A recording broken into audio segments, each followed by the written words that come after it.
Yeah, there's a lot of issue around AI companies right now, especially the ones that are focused on B2B solutions. Even actually, all AI companies.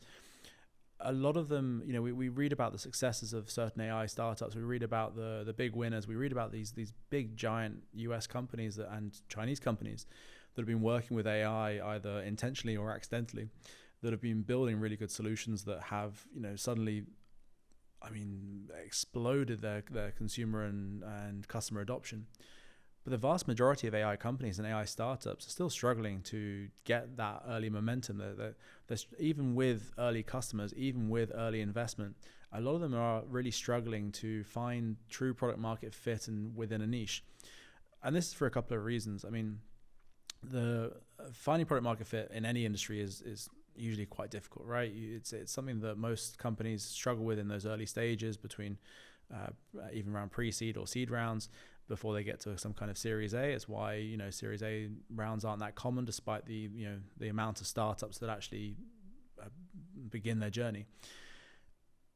But within that, there's, one of the biggest pitfalls that people have along that journey is really understanding the pain points, focusing on what the customers actually have as issues, addressing not only your product, but also your marketing towards that, so that you're addressing it at a price point they are willing to pay for it. And a lot of people just forget that as a basic. They build a product thinking that it is something that they want to have for themselves, and they think, oh, this is the best idea ever, and I'm going to build it, and then they kind of forget. They just go out to market, and there's no one there to buy it. And that's one of that's the main issue, really, is that people aren't really listening to customers from day one. They should be, before they even build a thing, they should be out there talking to customers to understand what their pain point is and at what price point they would pay for it. So AI startups aren't any different to this. You have companies around the world in any industry that have this issue. AI startups are the same. Maybe they move faster. Maybe it's easier to build because you've got these incredible tools to help build it, and everyone's attention is on it now because it's the hot thing. So it's the same as most industries, but finding that product market fit is a challenge for anyone.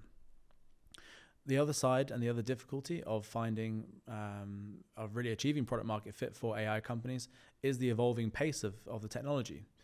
You might create the best ChatGPT wrapper that could be very hyper personalized for a certain niche or use case, and then in the next iteration of Claude or the next iteration of Grok could completely wipe it out because of one of the technical abilities it has, which eliminates your value against the wider market and these bigger companies. Now, that is happening less and less now. That happened a lot in the early days because people were building common sense solutions that were obvious next steps for these big LLMs.